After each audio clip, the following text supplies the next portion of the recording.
X ray जब हमारे body cell से टकराती है तो छोटी वेवलेंथ होने की वजह से यह सेल को आयोनाइज कर देती है, जिसकी वजह से सेल के अंदर अवेलेबल डीएनए जो हमारी बॉडी का ब्लूप्रिंट भी होता है वह डिस्टर्ब हो जाता है। अब यह सेल अनकंट्रोल्ड हो गया है, जिसकी वजह से सेल डेड भी हो सकता है या फिर इसमें फास्ट म्यूटेशन स्टार्ट हो जाएगा, जिसकी वजह से ट्यूमर बनते हैं जो कैंसर जैसी प्रॉब्लम्स को जन्म देते हैं।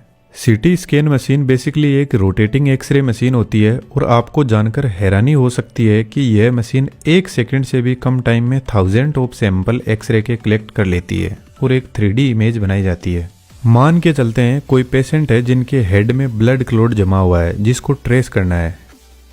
अच्छा, जनरली यदि आपने एक्सरे देखा हो तो उसमें हमारी बोन का स्ट्रक्चर ही दिखाई देता है, लेकिन यदि किसी ब्लड वेसल या टिश्यू को क्लियरली देखना हो तो पेशेंट को एक इंजेक्शन के थ्रू कॉन्ट्रास्ट एजेंट ब्लड में इंजेक्ट किया जाता है। यह कॉन्ट्रास्ट एजेंट पूरी बॉडी में फैल जाता है और क्लियर इमेज दिखाने में हेल्प करता है। पेशेंट को इस टेबल पर लेटाया जाता है जो मोटर से कंट्रोल होती है और ऐसे स्लाइड होते हुए आगे बढ़ती है। यह जो आपको बड़ा डोनट शेप जैसा दिखाई दे रहा है यही एक्चुअल में सीटी स्कैन मशीन होती है, जिसकी फुल फॉर्म है कंप्यूटर टोमोग्राफी। जब मशीन को ओपन करते हैं तो इसमें एक साइड एक्सरे एमिटर होता है जो एक्स रेज को जनरेट करता है और एमिट करता है, दूसरी साइड में इन रेज को रिसीव करने के लिए डिटेक्टर लगा रहता है। हम थोड़ा डिटेल से एक्सरे एमिटर को समझते हैं। बेसिकली एक्सरे एमिटर कुछ एक ऐसा ग्लास ट्यूब में बना होता है जिसके अंदर वैक्यूम होता है। इस ट्यूब के एक तरफ है कैथोड, दूसरी तरफ है एनोड। कैथोड में एक फिलामेंट लगा रहता है। जब इसमें सप्लाई देते हैं तो फिलामेंट गर्म होने लगता है जिससे इसके आसपास में हीट जनरेट होगी। अब कैथोड साइड में हम वोल्टेज बढ़ाते हुए 30 किलोवोल्ट तक करते हैं और इतने हाई वोल्टेज से फिलामेंट में थर्मियोनिक एमिशन होने लगेगा, जिसकी वजह से हाई वोल्टेज इलेक्ट्रॉन्स पर फोर्स लगाएगा और इलेक्ट्रॉन हवा में ट्रेवल करने लग जाएंगे। अब हम वोल्टेज को इंक्रीज करते हुए 150 किलोवोल्ट तक पहुंचा देते हैं और इतने हाई वोल्टेज से इलेक्ट्रॉन हाई स्पीड में एक्सीलरेट करने लग जाते हैं। और ऊपर से ट्यूब के अंदर हमने वैक्यूम भी क्रिएट करके रखा है तो इसको हवा में ट्रेवल करने में कोई दिक्कत नहीं होगी और इलेक्ट्रॉन ट्रेवल करते हुए हाई स्पीड में एनोड के पास में पहुंचते हैं। कैथोड पर हम high voltage DC supply use करते हैं क्योंकि हमें कॉन्टिन्यूअस इलेक्ट्रॉन्स का फ्लो चाहिए। एसी सप्लाई क्यों यूज नहीं करते हैं कमेंट बॉक्स में जरूर से बताना। एनोड पर एक डिस्क लगी रहती है। यह डिस्क टंगस्टन या मोलिब्डेनम मेटल की हो सकती है और जैसे ही हाई स्पीड इलेक्ट्रॉन इस डिस्क पर स्ट्राइक करेंगे तो यहाँ से एक्स रे जनरेट होगी। एनोड का काम है कि हाई स्पीड में जो इलेक्ट्रॉन्स आ रहे हैं उनको डी एक्सिलरेट करना, और डी एक्सिलरेट करने के लिए हमें इलेक्ट्रॉन से एनर्जी को निकालना पड़ेगा ताकि यह शांत हो पाए। हमारी जनरल लाइफ में भी ऐसा ही होता है। जैसे किसी बच्चे को बहुत ज़्यादा गुस्सा आ रहा है तो वह किसी बड़े पर तो चिल्ला नहीं सकता, तो फिर वह कोई अपने जैसा ही ढूंढता है जिस पर या तो वह चिल्ला सके या उसकी कुटाई कर सके। तो बेसिकली बच्चा अपने हाई एनर्जी लेवल को बैलेंस करने की कोशिश कर रहा है, तो ठीक ऐसा ही यहाँ पर होता है।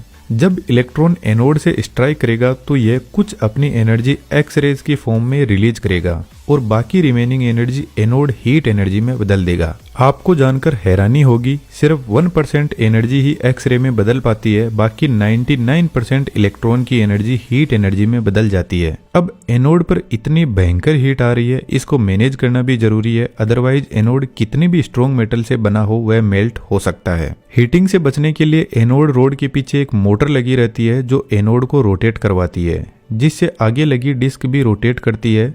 अब इस रोटेशन से हीट एनर्जी पूरी डिस्क पर स्प्रेड होने लगती है, जिससे थोड़ा बहुत हीट को कंट्रोल किया जाता है, लेकिन इससे काम चलता नहीं है। तो सीटी स्कैन में क्वालिटी को इम्प्रूव करने के लिए इसको थोड़ा मॉडिफाई करते हैं। इलेक्ट्रॉन्स के इस पाथ के अराउंड डाइपोल मैग्नेट लगाते हैं जो इलेक्ट्रॉन को फोकस करते हैं, और साथ में एनोड पर जब इलेक्ट्रॉन स्ट्राइक करते हैं तो कुछ इलेक्ट्रॉन्स इधर उधर भागने लगते हैं, जिनको स्कैटर्ड इलेक्ट्रॉन ट्रैप रोक लेता है, जिससे एक्सरे की क्वालिटी इंप्रूव होती है और इससे नॉइस बहुत कम होती है।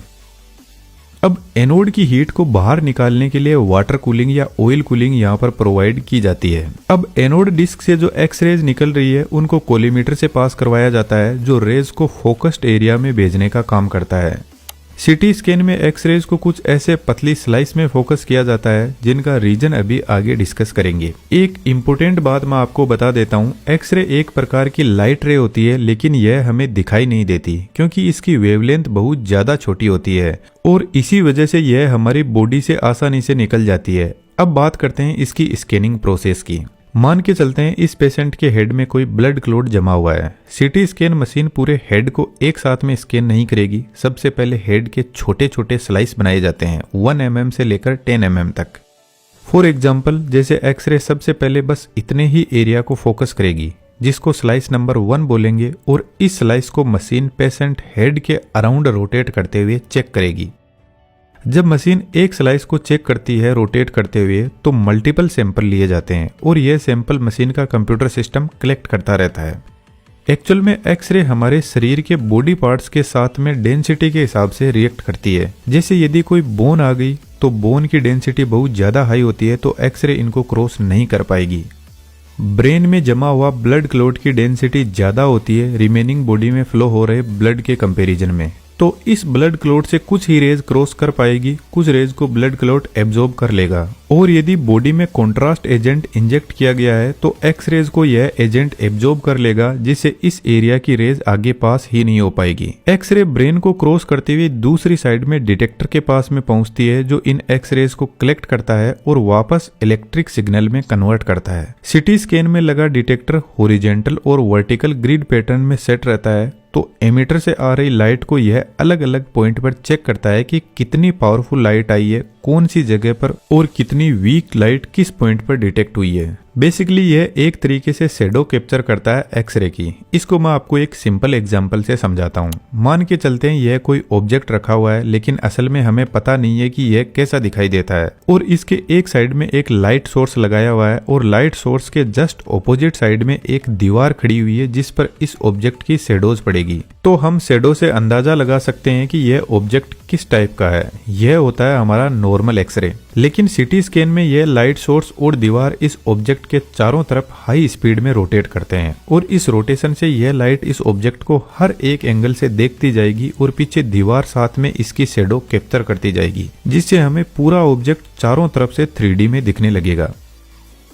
अब एक स्लाइस कंप्लीट हो जाती है तो पेशेंट को टेबल को हल्का सा आगे मूव किया जाता है और दूसरी स्लाइस की स्कैनिंग की जाएगी। इस तरीके से स्लाइस को 1 by 1 स्कैन करके एक प्रॉपर 3D इमेज बनाई जाती है। यह जो मशीन का पार्ट रोटेट कर रहा है इसको गैंट्री बोलते हैं, और इसकी स्पीड 0.25 to 1 सेकेंड पर रोटेशन होती है। लेकिन आज के modern CT scan high speed में रोटेट करते हैं और यह एक साथ में मल्टीपल स्लाइस को कैप्चर कर सकते हैं। अब एक छोटा सा क्वेश्चन आपके लिए, यह मशीन इतनी हाई स्पीड में रोटेट कर रही है और साथ में कंप्यूटर को भी डेटा सेंड कर रही है, तो क्या आप बता सकते हो यह अपना डेटा कैसे सेंड करती है? क्योंकि रोटेट करती हुई मशीन में वायर तो टूटने के चांस हो सकते हैं और वाईफाई ब्लूटूथ यहाँ पे यूज होता नहीं है। थोड़ा दिमाग लगाओ, वीडियो की लास्ट में आपको आंसर भी मिल जाएगा।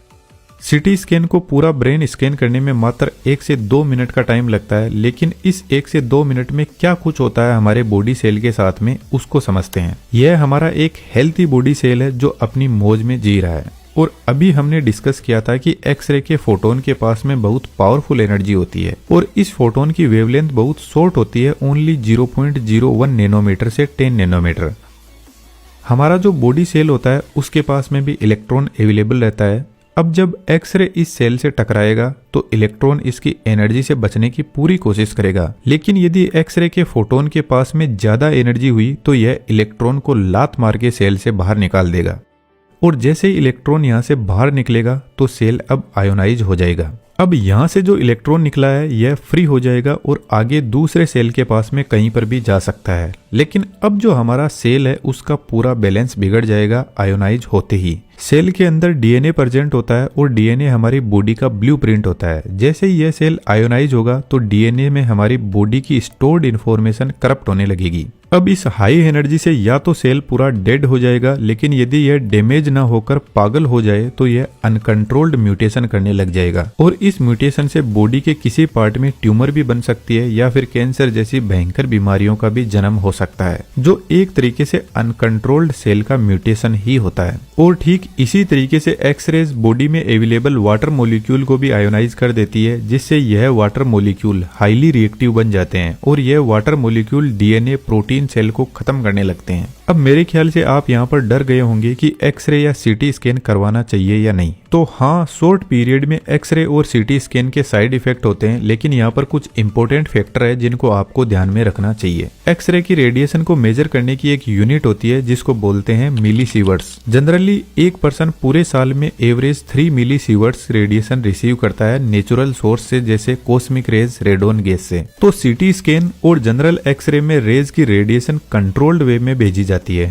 जनरल एक्सरे में सिंगल चेस्ट स्कैन के लिए 0.1 MSV रेडिएशन की डोज दी जाती है और यही चेस्ट स्कैन में 7 MSV होती है, लेकिन यह रेडिएशन लेवल अलग अलग बॉडी पार्ट के हिसाब से इनको इंक्रीज या डिक्रीज किया जा सकता है। अब जनरल सीटी स्कैन और नॉर्मल एक्सरे के अंदर रेज को इतना कंट्रोल किया जाता है कि यह हमारी बॉडी को नुकसान ना पहुंचाए। यहाँ पर नुकसान सिर्फ इतना ही होता है कि नेचुरल सोर्स से जो रेडिएशन हमें एक साल में मिलती है उनको सिर्फ कुछ ही मिली सेकेंड में हमारी बॉडी में इंजेक्ट कर दिया जाता है, और इसी वजह से जनरल एक्सरे और सीटी स्कैन में भी हमारी बॉडी के कुछ सेल डैमेज होते हैं, लेकिन बॉडी इनको कुछ घंटे से लेकर कुछ दिनों के अंदर रिकवर कर लेती है। रेडिएशन की डोज इतनी कंट्रोल्ड वे में रखी जाती है कि यह हमारी बॉडी में कोई परमानेंट डिफेक्ट ना करे। अब क्वेश्चन का आंसर जानते हैं। इस पूरी गेंट्री को रोटेट करवाने के लिए नीचे की तरफ एक मोटर लगी रहती है जो बेल्ट एंड पुली के थ्रू गेंट्री को रोटेट करवाती है, लेकिन कुछ मशीन में रिंग एंड पिनियन गियर से भी रोटेट करवाया जाता है। यहाँ पर मल्टीपल स्लिप डिस्क लगी रहती है जो डेटा कलेक्शन का काम करती है।